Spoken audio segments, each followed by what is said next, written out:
Max 1 March 2022 board paper. Question number 1A, यहाँ पे MCQ पूछा गया था कि which of the following is a quadratic equation.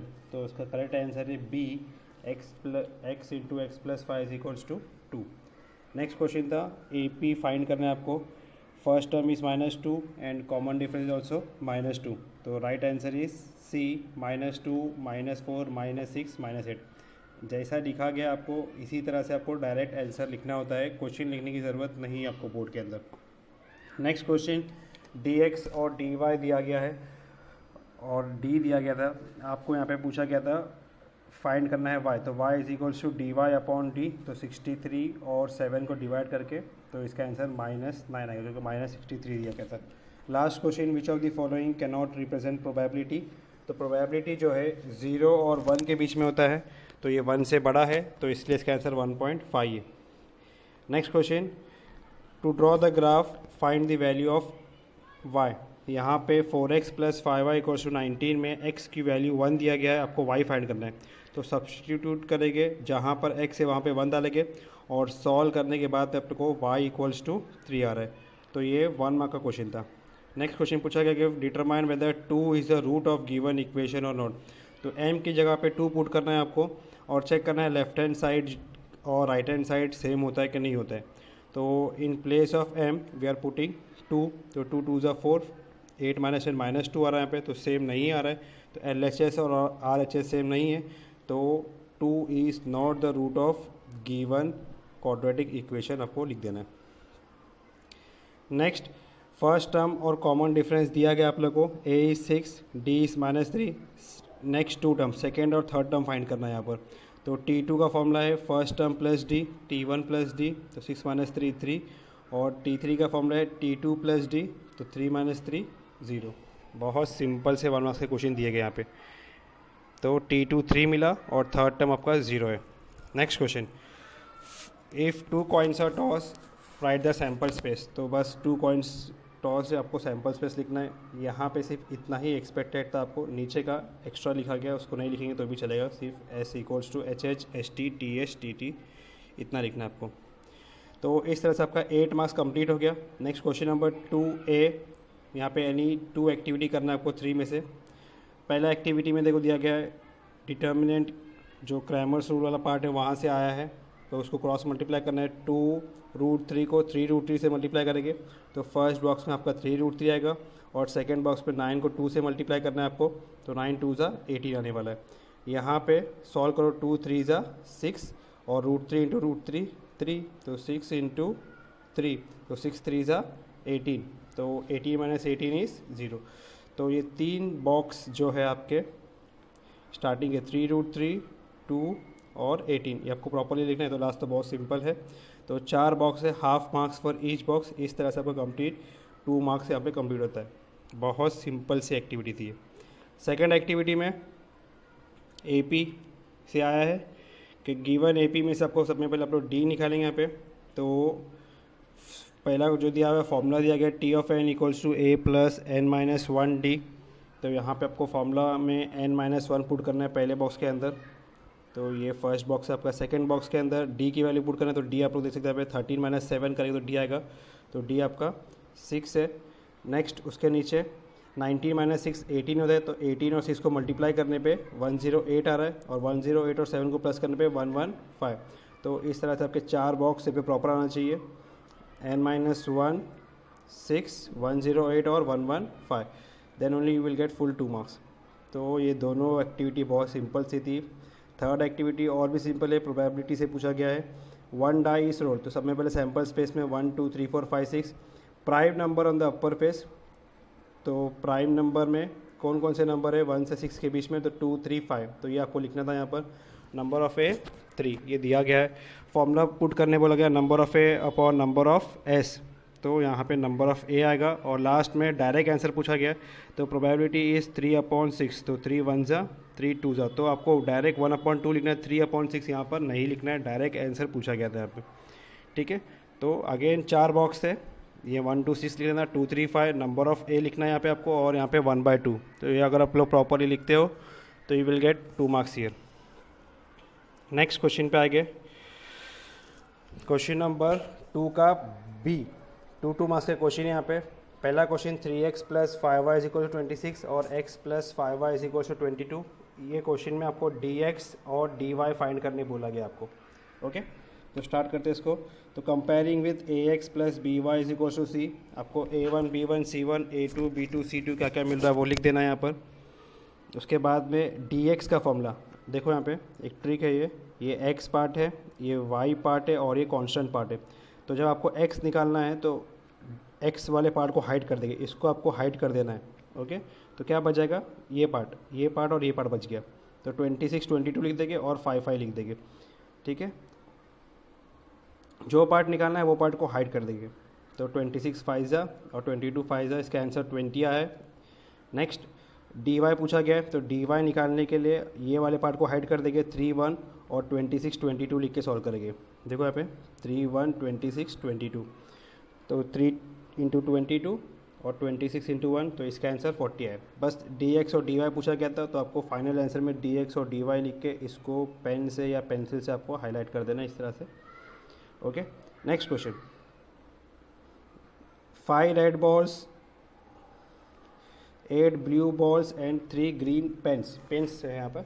तो उसको आप लोग R1 R2 R3 R4 R5 B1 B2 B3 ऐसा सॉल्व करेंगे हम लोग। तो let S be the sample space, तो सैम्पल स्पेस में टोटल जितने पेन हैं सबके हम लोग नाम लिख देंगे। A is the event of getting the pen as blue pen आने के चांस कितने, तो ब्लू पेन 8 थे। प्रोबेबिलिटी पूछा गया है, तो प्रोबेबिलिटी का फॉर्मूला है number of A upon number of S. तो ब्लू पेन 8 है और टोटल पेन 16 है, तो 8 अपॉन 16 ये आपका हाफ आएगा। इस तरह से फाइनल आंसर लिखना है आपको। ओके, नेक्स्ट क्वेश्चन में पूछा गया है इवन नेचुरल नंबर्स के बारे में, कि sum of all even natural number, तो एस एन आपको फाइंड करना है। तो एस ऑफ एन का फॉर्मूला है S of N equals to n/2 2a plus n-1 D. First term 2 है और कॉमन डिफरेंस अब भी आपका 2 आ रहा है। उसके बाद में एस एन में बस वैल्यू पुट करना है, यहाँ पे 2 2 ज़ा 4 और यहाँ पे n-1 इंटू 2। तो नेक्स्ट में 2 इंटू n 2n होगा और 2 1 ज़ा 2। ओके, इसको ध्यान से करना है आपको। ये ब्रैकेट ऐसा ओपन होगा, 2 इंटू n 2n और ये 2 1 ज़ा 2। अब 4 माइनस 2 2 हो गया और ये 2n एज इट इज़ आया यहाँ पर। अब नेक्स्ट 2 2 कॉमन है, तो उसको कॉमन बाहर ले लेंगे आप लोग। ये 2 कॉमन बाहर ले लिए, तो यहाँ पे n और यहाँ पे 1 बचा, तो 2 2 कट, क्या बचा है n into n plus n। तो sum of first n even natural number क्या है, n into n plus 1। Next question, factorisation simple सा क्वेश्चन पूछा गया, X square plus X minus 20 equals to 0। तो माइनस 20 का आपको फैक्टर निकालना है, तो +5 और -4, तो उसको आप लोग फैक्टराइजेशन में पुट करके सॉल्व करना है। बस बहुत सिंपल सा क्वेश्चन फैक्टराइजेशन का दिया गया पे। तो final answer is x equals to -5 और x इज इक्वल्स टू +4। तो इस तरह से यहाँ पे 4 क्वेश्चन सॉल्व हो गए। नेक्स्ट जो क्वेश्चन है एनी 4 था यहाँ पे, तो आपको 4 ही सॉल्व करना था। ये पूरा पेपर सॉल्व करके दिया गया आप लोगों को। इस क्वेश्चन के अंदर x प्लस वाई और x माइनस वाई फाइंड करना है। ये थोड़ा सा ट्रिकी क्वेश्चन था, क्योंकि साइन जो है यहाँ पे माइनस की आई है। नॉर्मली प्लस साइन से तो बहुत सिंपल है, एक बार ऐड करते हैं एक बार सब्ट्रैक्ट करते हैं, तो एडिंग में x प्लस वाई मिलेगा और सब्ट्रैक्टिंग में x माइनस वाई मिलेगा। बट क्योंकि यहाँ पे माइनस साइन है तो उल्टा आपको आएगा, एडिंग करने पर x माइनस वाई मिलेगा और सब्ट्रैक्टिंग में x प्लस वाई मिलेगा। तो इसको ऐड कर लो, साइन बराबर देखना है, तो यहाँ पर ऐड करने में फर्स्ट टाइम पे आपको x माइनस वाई मिल रहा है जो 4 आ रहा है, क्योंकि 106 1 ज़ा 106 4 ज़ा। फिर नेक्स्ट सब्ट्रैक्टिंग में आपको ध्यान देना है कि आपको बड़ा इक्वेशन को ऊपर रखना है, ताकि आपको साइन चेंज करने की ज़रूरत नहीं पड़े। तो बड़ा इक्वेशन 57x था, उसको हम लोगों ने ऊपर रख दिए, फिर उसको सॉल्व किए, सबकी साइन चेंज होगी। ये 49 प्लस था तो माइनस हो गया, ये माइनस था तो प्लस हुआ और ये प्लस था तो माइनस हो गया। सॉल्व करने पे 8x plus 8y is equals to 80। अगर इसको उल्टा कर दे आप लोग सब्ट्रैक्शन में, तो -8x माइनस 8y माइनस 80 आएगा, तो एक स्टेप आपका बढ़ जाएगा सबकी साइन चेंज करने वाला। तो हमेशा बड़े नंबर को जो x बड़ा है उसको ऊपर रखा करो आप लोग। तो 8 कॉमन लेने के बाद में इसका आंसर x प्लस वाई। यहाँ पर बच्चे ने जो मिस्टेक किए थे वो ये था कि x plus y x minus y निकालने के बाद में x और y की वैल्यू भी फाइंड करते बैठ गए थे, जबकि सिर्फ x प्लस वाई और x माइनस वाई पूछा हुआ, क्योंकि सिर्फ 2 मार्क्स का क्वेश्चन है। तो ये मिस्टेक आपको नहीं करना है। तो एनी फोर था, हमने पाँचों क्वेश्चन सॉल्व कर लिए। नेक्स्ट क्वेश्चन नंबर 3A, दो एक्टिविटी यहाँ पे 3 मार्क्स की, एनी वन करना है आपको। पहली एक्टिविटी क्वाड्रेटिक इक्वेशन से डायरेक्ट टेक्सचुअल क्वेश्चन है, बहुत सिंपल सा। kx² - 10x + 3 = 0 का एक रूट 3 है, तो बस 3 पुट करके चेक करना है आपको। तो जहाँ जहाँ पे बॉक्स है स्टार्टिंग के तीनों बॉक्स में 3 आया है, फिर यहाँ पे 3 का स्क्वायर करना है, तो 3 का स्क्वायर यहाँ पे 9k, ये आपको 9k लिखना है। फिर यहाँ पे इसको सॉल्व करना है, -30 + 3 -27 होता है, बट क्योंकि वो राइट साइड में जा रहा है तो वो +27 हो जाएगा। और लास्ट स्टेप 27 को 9 से डिवाइड करना है, तो ये स्टेप की ज़रूरत नहीं है, आपकी बुक में नहीं है, वो डायरेक्ट ये स्टेप आएगा, ठीक है। k = 3, ये स्टेप दिखाएंगे तो भी कोई इशू नहीं। तो इस तरह से 6 बॉक्स है, पहले 3 बॉक्स में 3 आएगा, फिर 9k, फिर 27 और फिर 3। नेक्स्ट क्वेश्चन, ये भी एक्टिविटी एनी वन था।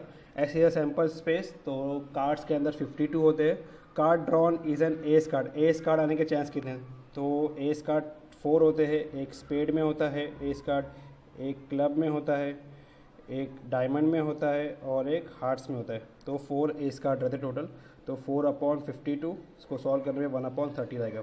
तो इस तरह से यहाँ पे काउंट कर लो आप लोग कितने बॉक्स कंप्लीट हो रहे हैं। 1 2 3 4 बॉक्स आपके यहीं पे कंप्लीट हो गए। Next, card drawn is a spade card, spade card 13 होते हैं, तो 13/52 होगा। 13/52 वो स्टेप शो नहीं किया गया है यहाँ पे। 13 1 जा 13 4 जा, तो एक्टिविटी में खाली इतना ही पूछा गया था, उन्होंने इसलिए उतना ही लिखा 1/4। क्लियर, बहुत सिंपल सा क्वेश्चन था, ये भी एनी वन था। नेक्स्ट, इसके बाद में थोड़े से ट्रिकी क्वेश्चन स्टार्ट हो गए थे यहाँ से 3 मार्क्स में। तो पहला क्वेश्चन ग्राफ था, और ग्राफ ऑप्शन में था 4 में से कोई 2 करना है। तो पहला ग्राफ x + 3y = 7 और 2x + y = -1। तो यहाँ पे इसको अरेंज करो, x = 7 + 3 आ गया तो -3y। सिमिलरली यहाँ पे y = ये +2x वहाँ गया तो -2x। अब आपको अपने हिसाब से, क्योंकि y राइट में है तो यहाँ पे y की कोई भी 3 वैल्यू ले लेंगे आप लोग, और यहाँ पे x राइट में है तो x की कोई भी 3 वैल्यू ले लेंगे और फिर सॉल्व करते आएंगे आप लोग। तो एक एग्जाम्पल बता दो आप लोगों को मैं कि y अगर हम लोगों ने पहले 2 लिए, तो y अगर 2 लेंगे तो x इज 7 - 3 2 = 6, 7 - 6 1। तो इस तरह से आपका 1,2 आया यहाँ पे। और यहाँ पे x अगर 0 लिए, क्या लिए हम लोगों ने, x 0 लिए, तो कैसे सॉल्व करोगे? तो y हो जाएगा -1, क्योंकि ये तो पार्ट 0 होने वाला है। तो इस तरह से x 0 है तो y -1, तो 0,-1। इस तरह से सॉल्व करने के बाद में टोटल 3 वैल्यूज़ आपको आना चाहिए, फर्स्ट इक्वेशन में भी और सेकंड इक्वेशन के अंदर भी, और फिर इसको आपको प्लॉट करना है। और यहाँ पे तो डायरेक्ट आंसर मिल जा रहा है आपको, देखो यहाँ पे दोनों जगह सेम आ रहा है, इसका मतलब आपका ग्राफ यहाँ पे इंटरसेक्ट होने वाला है। तो ये आप लोग ग्राफ पे प्लॉट करने के बाद में फाइनल आंसर में लिखोगे x = -2 and y = 3 is the solution of given graph. और क्योंकि मेरे पास ग्राफ पेपर अवेलेबल नहीं था तो मैंने ये पेपर में ही बना दिया हूँ। इस तरह से आपका ग्राफ बनेगा, जो पॉइंट्स है प्रॉपरली वो ऐसा प्लॉट करना है आपको, ठीक है। और यहाँ पे जो इंटरसेक्ट हो रहा है वो -2,3 पे ये इंटरसेक्ट हो रहा है। तो इस तरह से आपको इसको प्लॉट करना है। यहाँ पे x एक्सिस, y एक्सिस और ये स्केल सब आपको ग्राफ में लिखना है। Next question, second one, AP के अंदर पूछा गया है कि find the total number of seats in the auditorium. तो टोटल 27 रोज थे वहाँ पे। तो यहाँ पे सब में पहले A और D निकालना है। पहले रो में 20 सीट्स थे, टेक्सचुअल क्वेश्चन पूछा गया था, सिंपल सा SN पूछा गया है, तो SN के फॉर्मूले में वैल्यू पुट करना है। और यहाँ पे थोड़ी सी मिस्टेक हो गई थी, ये 52 आएगा यहाँ पे, और यहाँ पे ऐड करने के बाद में 92। तो सॉल्व करने के बाद में इसका आंसर आ रहा है 1242। क्या पूछा गया था?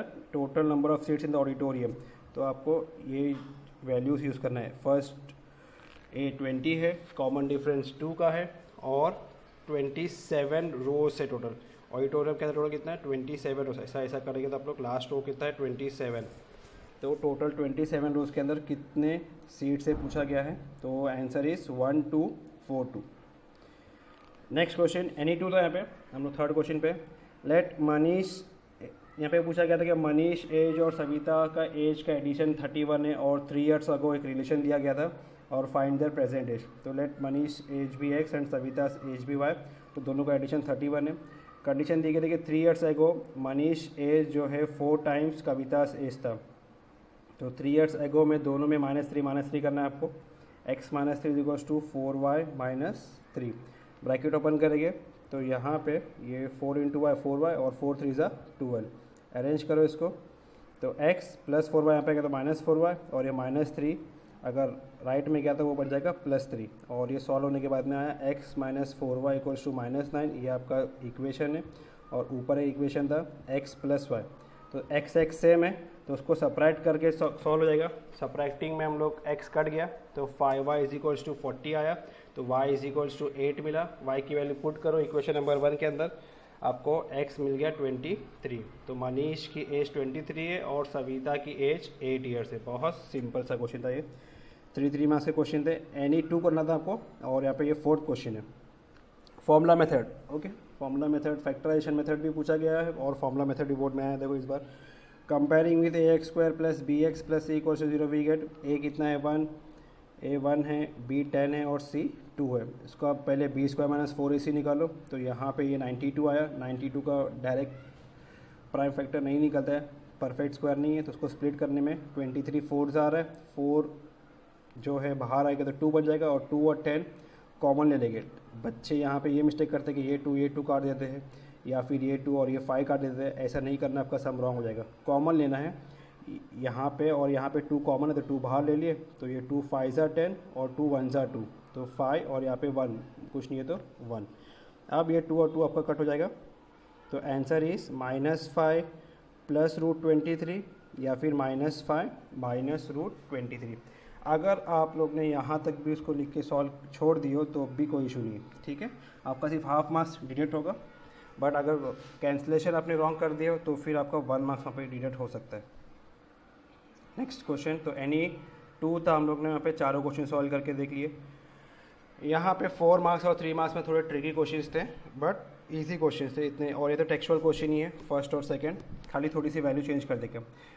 क्वाड्रेटिक इक्वेशन के लास्ट एक्सरसाइज से क्वेश्चन है ये, इफ़ 460 इज डिवाइडेड बाय, तो डिविडेंड डिवाइजर क्वोशिएंट रिमाइंडर दिया हुआ है। क्वोशिएंट जो है 9 टाइम्स और +2 भी दिया हुआ है और रिमाइंडर 5। तो क्वेश्चन के हिसाब से आप इक्वेशन फ्रेम किया गया है कि डिवाइजर का जो है 9 टाइम्स है और मोर देन 2 है। तो 9 टाइम्स का मतलब होता है 9x और मोर मतलब +2, अगर लेस रहेगा तो -2 और रिमाइंडर 5 था। तो डिवाइजर को हम लोगों ने x लिया और डिविडेंड क्वेश्चन में लिखा है 460 इज डिवाइडेड बाय, तो जिससे डिवाइड हो रहा है उसको हम लोग डिविडेंड बोलते हैं। तो ये चीज़ इंपॉर्टेंट थी। अगर इसको फ्रेम कर लिए तो बस फॉर्मूला अगर आपको आता है तो सम इजी था, dividend equals to divisor into quotient plus remainder. तो डिविडेंड 460 था, डिवाइजर x था, क्वोशिएंट 9x + 2 और +5। इसको ओपन करो, 9x² + 2x + 5। सॉल्व करने के बाद में ये फैक्टराइजेशन होता है। अच्छा, बच्चे यहाँ पे बिल्कुल फैक्टराइज ही नहीं कर पा रहे थे क्योंकि प्रैक्टिस ही नहीं रहती बड़े नंबर्स के फैक्टराइज करने पे, तो बहुत सारे लोग फार्मूला मेथड से सॉल्व करने लग गए इसको। फार्मूला मेथड में भी इतना लेंदी हो गया कि उस लोग का b² - 4ac का रूट ही नहीं निकाल पा रहे। तो थोड़ा सा प्रैक्टिस करना चाहिए था इसको। यहाँ पे बहुत सिंपल सा फैक्टराइजेशन सॉल्व हो रहा है। 65 और 63 के फैक्टर से बहुत ईजिली सॉल्व हो जाता है, +65 और -63। सिर्फ 455 का फैक्टर निकाल के गलती करते हैं। 455 × 9 करके फिर फैक्टर निकालना है आपको, ठीक है। तो सॉल्व करने के बाद में देखो कॉमन व्यूमन लेकर अगर आप सॉल्व करते हो तो इसका आंसर इस तरह से आता है 9x + 65 और x - 7। क्योंकि ये पार्ट नेगेटिव है तो इसको हम लोग डिस्कार्ड कर डालते हैं और ये पार्ट पॉजिटिव है तो इसको लेके हम लोग सॉल्व करते हैं। तो x = 7, तो x = 7, इसका मतलब डिवाइज़र 7 मिल गया। तो क्वोशिएंट के लिए हम लोग डिवाइज़र की जो वैल्यू है वो पुट कर देंगे तो हम लोग का क्वोशिएंट भी आपको यहाँ पे मिल जाएगा, ठीक है। तो 9 7 63 + 2 65। तो इस तरह से क्वोशिएंट 65 है और डिवाइज़र 7 है। इजी क्वेश्चन था, 4 मार्क्स के लिए काफ़ी स्कोरिंग क्वेश्चन था क्योंकि टेक्सचुअल क्वेश्चन है। लास्ट एक्सरसाइज से पूछा गया था, खाली थोड़ी सी वैल्यू चेंज करके दी गई थी, उतना तो करना ही चाहिए बोर्ड के पेपर में। Next question, 29th term is double the 19th term. AP की 3rd एक्सरसाइज से पूछा गया था यहाँ पे। तो ये भी इजी क्वेश्चन है। इसका प्रूफ T9 दिया गया कि 9th टर्म इज 0। तो 9th टर्म का मतलब होता है a + 8d। ये बहुत इंपॉर्टेंट लॉजिक है कि 9th टर्म का मतलब है a + 8d, क्योंकि T9 है तो n - 1, तो 9 - 1 8d। तो a + 8d 0 मिला, इसका मतलब a = -8d। बहुत तरीके से सॉल्व करने के, आप लोग कोई भी तरीके से सॉल्व करो आपको आंसर आ जाएगा। फिर ये शो करना हमको 29th term is double the 19th term, तो इसका वैल्यू और इसका वैल्यू सेम आना चाहिए। तो पहले हम लोग इसको लेके सॉल्व करेंगे और बाद में इसको लेके सॉल्व करेंगे, लेफ्ट और राइट दोनों सेम आता है चेक करेंगे।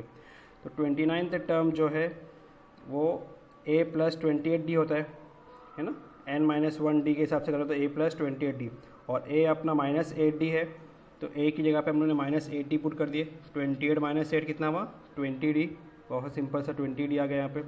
सिमिलरली यहाँ पे 2 टाइम्स t19, तो 2 टाइम्स t19 का मतलब है a + 18d, तो a की जगह पे हम लोग को -8d पुट करना है, तो यहाँ पे -8d पुट कर दिए। 18 - 8 10d, 2 10 20, तो इसका आंसर भी 20 आ रहा है, इसका आंसर भी 20 आ रहा है, मतलब दोनों का राइट साइड सेम है और इसलिए लेफ्ट साइड भी इक्वल रहेगा। तो therefore 29th term is double the 19th term. अगर आप लोग नोट किए होंगे यहाँ पे मैंने हर क्वेश्चन के बाद में फाइनल आंसर लिखा हुआ है, क्योंकि जो क्वेश्चन में जैसा पूछा गया है स्टेटमेंट में आपको वैसा ही लिखना है, तभी आपको जो फाइनल आंसर का हाफ मार्क्स होता है वो मिलेगा, वरना आपका हर क्वेश्चन में हाफ मार्क्स डिडक्ट होता है। ठीक है, तो हाफ मार्क्स भी बहुत इंपॉर्टेंट है, क्योंकि वो राउंड होके अगर 1 मार्क्स भी आपका कट हो सकता है। नेक्स्ट क्वेश्चन ये ओल्ड सिलेबस की टेक्स्ट बुक से आया गया था। इससे पहले मैंने काफ़ी बार डिस्कस किया था कि ओल्ड टेक्स्ट बुक के क्वेश्चंस काफ़ी बार पूछ रहा है बोर्ड में लगातार। तो ओल्ड टेक्स्ट बुक की जो एक्सरसाइज थी लीनियर इक्वेशन में, वहाँ पर एक क्वेश्चन दिया गया था कि आइसोसेलेस ट्राइंगल का पेरीमीटर 24 है और बेस जो है, बेस का रिलेशन दिया गया था, congruent side is 13 less than twice the base, एक रिलेशन वो दिया गया। तो आइसोसेलेस ट्राइंगल मतलब दो साइड इक्वल रहेगी, तो दो साइड जो इक्वल इसको हम लोगों ने x लिए और बेस को हम लोग ने y ले लिए। ठीक है, सिंपल सा लॉजिक था। और फर्स्ट कंडीशन के perimeter is 24, perimeter mean sum of all side, तो x + y इज 24, तो 2x + y is equals to 24।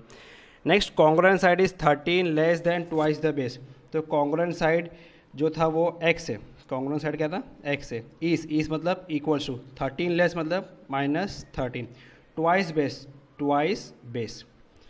इस तरह से आपको इक्वेशन फ्रेम करने आना चाहिए। कॉन्ग्रुएंट साइड इज़ 13 लेस और ट्वाइस बेस, तो ये सब अगर आप लोग लिख लोगे तो ये देखो, और बाद में बस अरेंज करना है और सॉल्व करना है। अब क्योंकि यहाँ पे इक्वेशन सेम नहीं आ रहा है, x - 2y है और इधर 2x + y है, तो x को सेम करने के लिए मल्टीप्लाई बाय 2 कर दिए और फिर इक्वेशन लेके सब्ट्रैक्टिंग कर दिए। अब ये सब्ट्रैक्ट होने के बाद में सॉल्व करेंगे इसको, तो y = 10 आ रहा है और y की वैल्यू अगर पुट करते हो तो x = 7, तो टोटल कितना आ गया, x क्योंकि 2 बार है तो 7 + 7 14, 14 + 10 24, तो पेरीमीटर इज़ 24। फाइनल स्टेटमेंट जैसा डिस्कस किया गया आपको लिखना है, क्योंकि इसके ऊपर आपका हाफ मार्क्स रहता है। तो इस तरह से इसको सॉल्व करना था।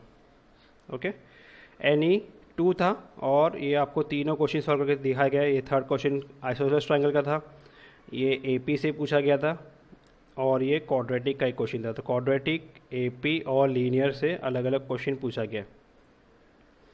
नेक्स्ट लास्ट क्वेश्चन जिसको हॉट्स बोलते हैं हम लोग, वो है और प्रोबेबिलिटी का है। तो प्रोबेबिलिटी में कितना भी हॉट्स हो बहुत सिंपल ही रहता है कि यहाँ पे number of red ball is 8 and there are some blue balls, तो सम लिखा गया है तो हम लोग को मालूम नहीं कितने ब्लू बॉल्स है, तो वहाँ पे हम लोग ने क्वेश्चन मार्क डाल दिए और रेड बॉल्स को हम लोग ने A लिए और ब्लू बॉल्स के लिए हम लोग को B अल्फ़ाबेट मिल गया, तो अच्छा ये।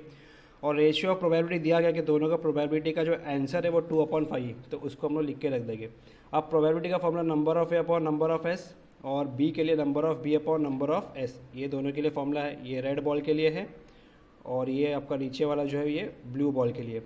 अब दोनों का रेशियो बोला हुआ है तो दोनों को डिवाइड करना है, probability of A upon probability of B, तो दोनों को डिवाइड करने पे क्या होगा, राइट साइड में number of A upon number of S 2 बार आ रहा है तो ये कट गया, तो probability of A upon B question में दिया गया है 2/5, तो उसको 2/5 पुट करना है और यहाँ पे number of A upon number of B put करना है। अब कितना सिंपल हो गया, देखो नंबर ऑफ A दिया गया है कि 8 रेड बॉल्स है तो 8 पुट कर दो, ब्लू बॉल्स फाइंड करना है बस क्रॉस मल्टीप्लाई करो, 8 5 40, 40/2 तो 20 आ गया, तो therefore there are 20 blue balls. तो ये हॉट्स के लायक क्वेश्चन भी नहीं था, फिर भी इसका नाम हॉट्स दिया गया है। ओके, सिंपल सा है, अगर थोड़ा सा भी आप लोग लॉजिक यूज़ कर लोगे तो सॉल्व कर लोगे। लास्ट क्वेश्चन, ये थोड़ा इंटरेस्टिंग क्वेश्चन था, AP से आया गया है कि 3 एंगल्स दिए गए और बोला गया है कि इसको आप लोग लेके सॉल्व करो कि measure of angles of triangles are in AP। तो अगर AP में है तो इसका मतलब कॉमन डिफरेंस सेम होगा, और फर्स्ट कंडीशन क्या है, smallest angle is 5 times common difference. तो स्मॉलेस्ट एंगल ए है तो A is 5 times common difference, तो ए इज़ 5d, ये आपको इक्वेशन नंबर 1 मिल गया। और सेकंड कंडीशन आपको खुद से लगाना है कि sum of measure of all angles of triangle is 180, तो सबको ऐड करके 180 आएगा। ए आपका 3 बार है तो 3 हो गया, और डी और 2d 3d हो गया, तो 3 कॉमन है तो डिवाइडिंग बोथ साइड्स पर 3 कर देंगे तो a plus d is equal to 60 हो गया। और a तो आपको पहले ही मिल गया था कि a जो है 5d है, तो a की जगह पे हम लोग 5d रिप्लेस कर सकते हैं। तो 5d प्लस डी इज 60, तो 6d इज इक्वल टू 60, तो d is equal to 60/6, d कितना मिला 10। d की वैल्यू पुट करो तो a आपको मिल गया 50। अब लास्ट में तीनों की वैल्यू पुट कर देंगे तो 50, 60 and 70, final answer 50 degree, 60 degree and 70 degree. अगर आप लोग का इस तरह से आंसर आया है जो भी है ऑप्शन अगर स्किप करके, तो you can score 40 after 40 marks in this paper. बहुत सिंपल सा पेपर था, इसको आप लोग अच्छे से रेफ़र कर लो, ठीक है, कि आपने क्या मिस्टेक किए थे। और जो न्यू बैच है उसको वो लोग इसको अच्छे से प्रैक्टिस कर लेंगे। आगे ज्योमेट्री का पेपर भी अपलोड किया जाएगा सॉल्यूशन के साथ में।